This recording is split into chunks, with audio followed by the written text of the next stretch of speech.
Então começar mais um Pod Cristão aqui com o nosso candidato a obreiro da igreja ICL, Igor. A gente vai fazer umas perguntas aqui, como o último testemunho. Ele tem um testemunho forte e eu espero que vocês sejam tocados também com o testemunho dele. Sejam comovidos com a história de vida dele. E a primeira coisa que a gente quer saber um pouco é conta um pouquinho da sua história de antigamente, como você era antigamente, o que você fazia. Se posso. Olá, paz a todos. Me chamo Igor, tenho 26 anos.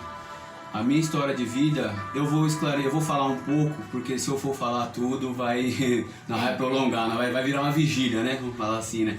Mas eu vou falar pra você, eu vim de uma infância, cara, uma infância ali que eu vivi coisas que muitos assim nunca possam ter visto. Eu, num bairro que eu morei, Zona Sul de São Paulo, ali no meus auge dos meus 9, 8 anos, 7 anos ali, cara, era uma violência, era uma criminalidade. Então eu cresci nesse meio, assim, da criminalidade, do mundo, tudo ali envolvido, igreja envolvido, macumba, tudo um pouco. Então eu, conforme fui crescendo, fui pegando minha consciência ali, sabendo o que era certo, o que era errado. Aí, por eu ter sido criado naquele meio ali, a mente ali às vezes você fica curioso, quer saber, quer conhecer e tal.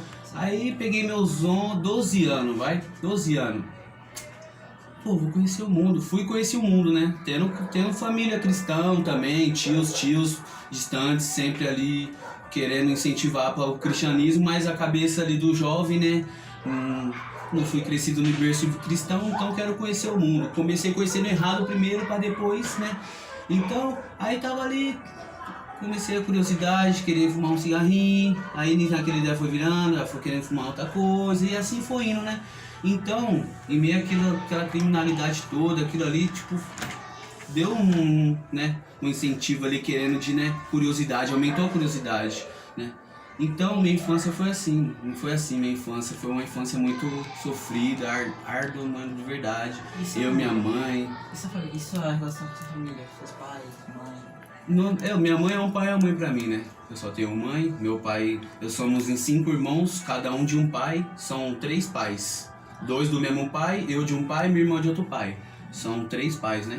E 5 irmãos. Então, ali eu não tive convivência com meu pai mesmo de sangue, eu não tive convivência com ele. Quando eu nasci, ele faleceu. Meu pai era policial civil, quando eu nasci ali em 96, 1º de 3 de 96, minha mãe estava indo pro hospital, era exatamente isso, o que eu me recordo agora, era umas 4, 5 horas da madrugada, por aí. E minha mãe indo pro hospital, né? Meu pai não pôde estar comparecendo porque neste dia ele recebeu uma ocorrência, teve uma ocorrência de um roubo, de um assalto lá, minha mãe conta pra mim mais ou menos, de um roubo, de um assalto. Aí nesse assalto ele acabou se acidentando lá, acabaram numa troca de tiro e acabou vindo a óbito, né? E minha mãe no hospital. Aí foi os parentes da minha mãe lá, umas tia minha lá, os parentes dela, a mãe dela, né? Fui lá socorrer ela no hospital, né? Viu o parto meu e tal, então... Através disso eu não conheci meu pai. Aí minha mãe foi um pai e uma mãe pra mim. Graças a Deus ela foi uma mulher... Ela não era uma mulher da igreja, ela, frequentadora e tal. Não foi cristã assim, né? Mas ela sempre ensinando o caminho certo. Sempre falando, meu filho, isso é certo e isso é errado. Tá bom? Eu sei que quando você pegar a sua maioridade, você vai ter as suas escolhas. Mas enquanto você estiver aqui comigo, eu vou te ensinar o que é o certo e o que é errado. Infelizmente, eu fui muito cabeça dura. Dei muito trabalho pra ela. Eu fui muito cabeça dura, sabe, cara? Mas sempre um cabeça dura consciente, sabe? Nunca prejudiquei, graças a Deus nunca fui preso, nunca matei. Minha mãe nunca, levei problema pra casa. Minha mãe o problema que vinha pra casa era os outros falando de mim pra minha mãe. Seu filho tava fazendo isso, seu filho tava ali fazendo isso. E minha mãe sempre ali, filho, vem cá, vamos conversar. Sempre conversava, sempre orientava, né? Mas aí, jovem, cabeça dura, emocionada ali com o mundo, aquelas coisas brilhantes do mundo, bonito, não dava ouvidos, né? Então você foi, através daquela curiosidade que você falou pra gente, que você viveu num ambiente muito hostil, um ambiente onde tinha muito crime, muita coisa errada ali, e você acabou sendo influenciado e você quis conhecer, vou ali conhecer só e ver como é que é, pra depois só parar. Sim. Mas você achou que era ser, depois que você entrou realmente, assim, como é que você se sentiu? Você, naquela época, quando você começou a entrar no mundo, assim, você achou legal, assim, né? Naquela mente que você tava ali, você achou muito legal, como é que era? Quando eu comecei, eu lembro bem, hoje eu tinha 12 anos, eu comecei pra baile funk. Naquela época ela era baile funk fechado, um salão fechado, a pessoa entrava lá, se reunia, ia DJ, ia MC. E eu lembro que minha mãe ia me buscar no baile. Minha mãe ia me buscar direto. Ela subia no palco lá e anunciava o DJ: ó, Igor, sua mãe tá te chamando aqui, eu lá no meio da muvuca, lá embaixo lá. Então, era aquilo, né, cara? É a ilusão do mundo, né? Aí eu comecei nisso, aí pegava ali um cigarro da minha mãe escondido, né? Porque minha mãe fumava cigarro, né? Pegava um cigarro escondido, saía pra fora, ia lá, fumava escondido, cigarro. E através disso foi indo. Não que minha mãe me influenciou, não, jamais. É que a minha curiosidade jovem ali, via uns amigos na rua, que eu sempre tive amigos mais velhos que eu. Então, esses amigos mais velhos que eu tinha, só andava com um cara mais velho, cara envolvido, do crime e tal. Então, era uma curiosidade. Ah, nossa, ele faz aquilo, será que é bom? E aí eu e meu irmão, pra você ver como que era a coisa. Eu tinha, nessa época que nós pegávamos cigarro da minha mãe, eu tinha 10, meu irmão tinha 8 para 9. Nós era pequeno mesmo e era curioso, nós sempre foi curioso. Sempre fomos curiosos para tudo. E hoje, graças a Deus, essa curiosidade é para outra coisa. Então, voltando. Aí o brilho do mundo, é balada, é mulher, eu sempre fui namorador também, sempre fui pegador, então aquilo foi me iludindo. Você estava sendo influenciado pelas outras pessoas, e pelo minha curiosidade também. Eu era muito influenciado eu sou muito influenciado pela minha curiosidade também. Eu quero aprender aquilo, vou lá, como que faz isso aí? Às vezes erro, faço errado, mas não, que eu vou tentar de novo, peraí, que minha persistência também é isso também que me mantém. Mas tipo assim, quando você não tem um pai presente, que quer é você, mas seus irmãos e a sua mãe trabalhava, né? Chegou a trabalhar. Mas você já chegou a sentir carência, já tentou se matar, se cortar o bebê, por ser do mundo, né? Por ser do mundo.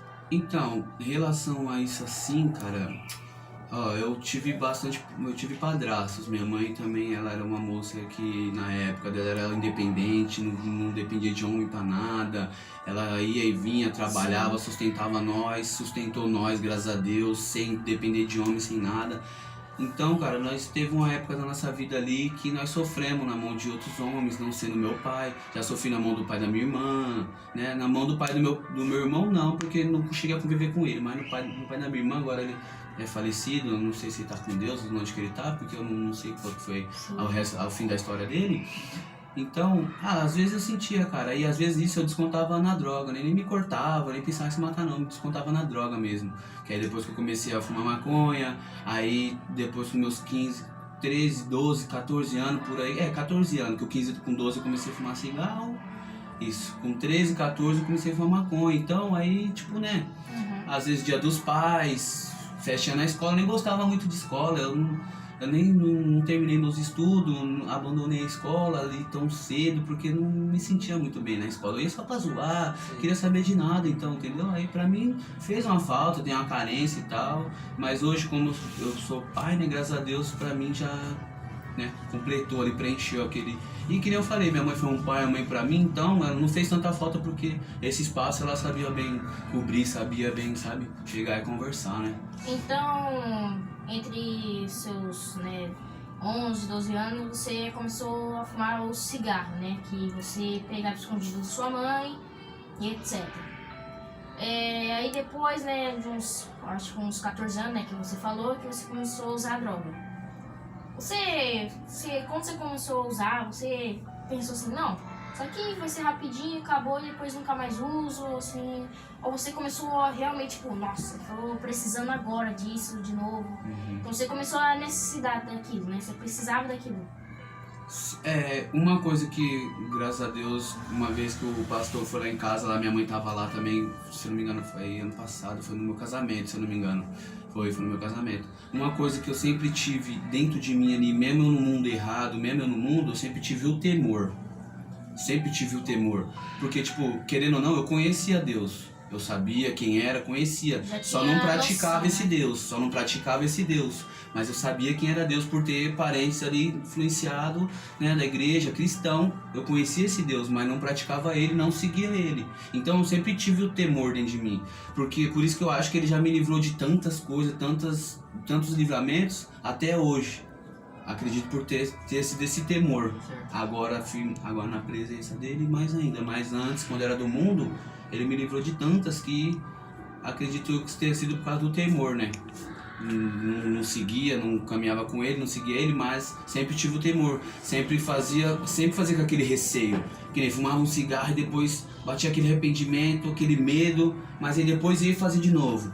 Aí batia aquele medo, aquele arrependimento, mas ia depois de novo. Ia fazer de novo, né? Não tinha aquela consciência de, perdoa, meu Deus, por eu pecar, e não quero mais pecar. Não tinha essa consciência. Eu fazia, aí via um negócio assim na cabeça, dava um negócio assim, tipo, né? Que Deus tocando ali, tentando falar com você, mas seu ouvido tá tampado, sua visão tá cega, as coisas do mundo que você não enxerga, não ouve, não vê. Ilusão, né? E como que foi a sua decisão para entregar sua vida pra Deus? Hoje, com 26 anos, cara, minha esposa e meus filhos.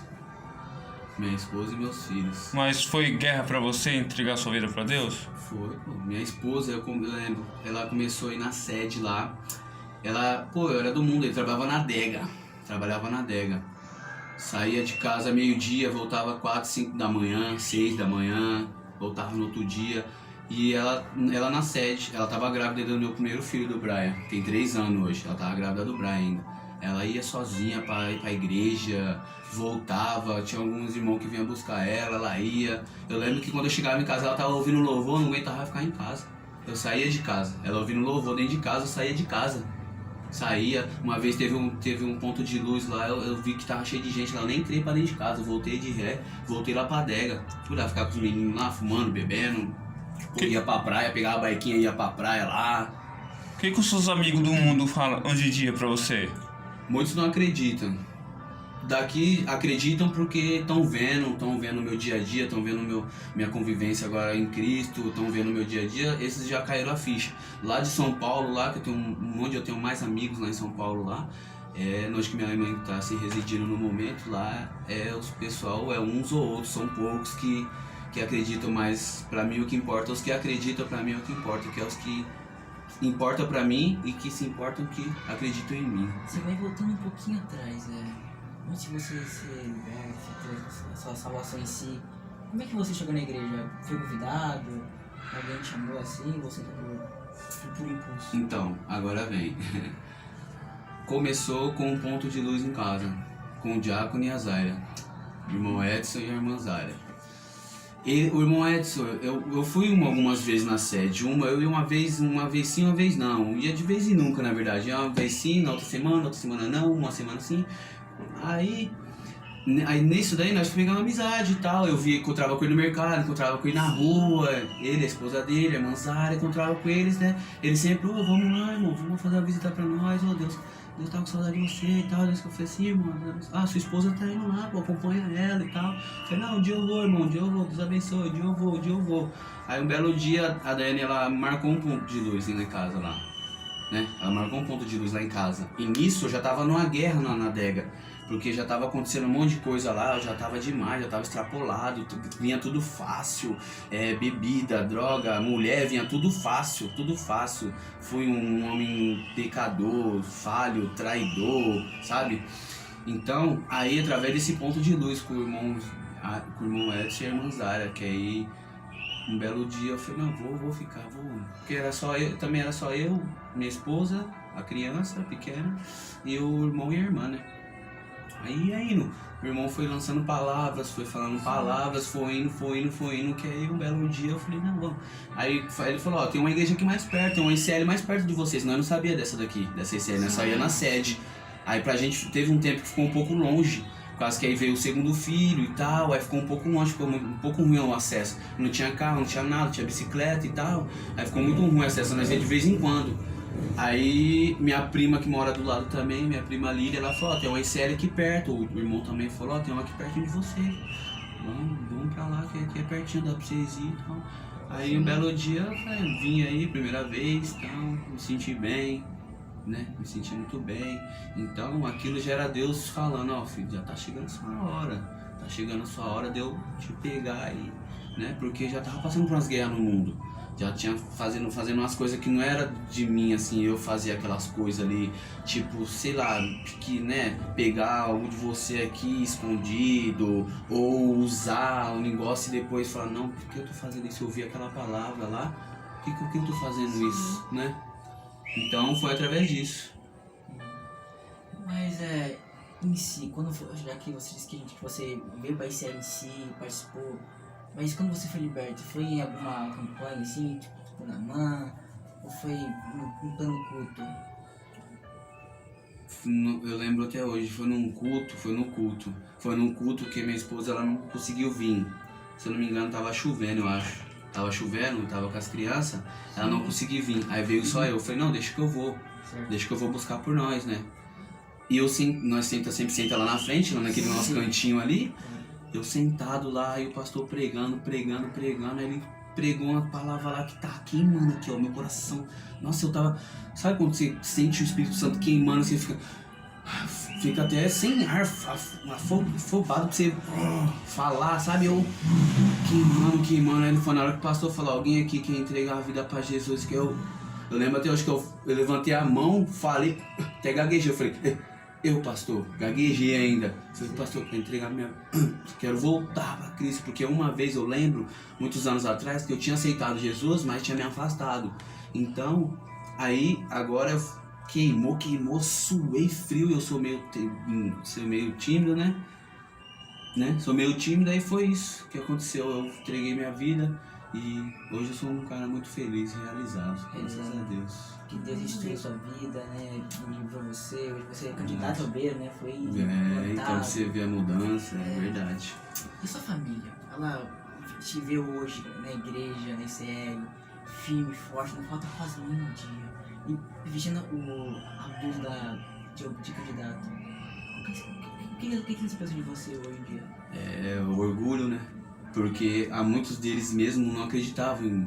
Falava pra minha esposa, abandona esse homem, pô, esse homem só vai te dar dor de cabeça, não tem mais jeito. Abandona ele não tem mais... Até me arrepio, ó. Abandona ele, não tem mais jeito. Abandona ele vai fazer você sofrer pro resto da vida, falando pra minha esposa, né? Muitos da minha família ali. Abandona ele não tem mais jeito. Não adianta você insistir que o Igor não tem mais jeito. Mas aí minha esposa, mulher virtuosa, mulher ali, ó, sábia, guerreira do lar, falou, não vou desistir da minha família. E vou, joelho no chão.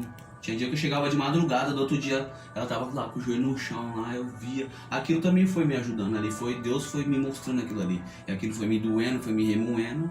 Que aí num belo culto eu decidi entregar minha vida pra Jesus, decidi me batizar, né? E muitas pessoas não falam, não acredito, o Igor, não é possível, não, tem que ir lá pra testemunhar, tem que ir lá pra ver, não é possível, não. Agora só no meu Facebook só vem postando coisa da igreja, minha vida com Deus, minha família com Deus. É isso. Agora, às vezes você pode ter uma história muito parecida com a dele. Às vezes você tá vivendo isso. Não é só jovem, só assim, às vezes desde criança a pessoa começa a ter olhando assim, vendo aquela situação que tá todo mundo fazendo, começa a ser influenciado. Então, às vezes você pode estar sentindo isso, às vezes você pode estar vendo isso, às vezes você está fazendo isso até hoje, mas você pode mudar, que nem ele. Ele começou a olhar a esposa dele orando, buscando por ele. E aí ele começou a vir para a igreja e hoje em dia ele já é candidato a obreiro, tá fiel à igreja, tá fiel a Deus, tá todo dia buscando a Deus, ajudando a casa do Senhor. E agora ele vai dar um recado, né? Aqui ele vai dar um recado aqui.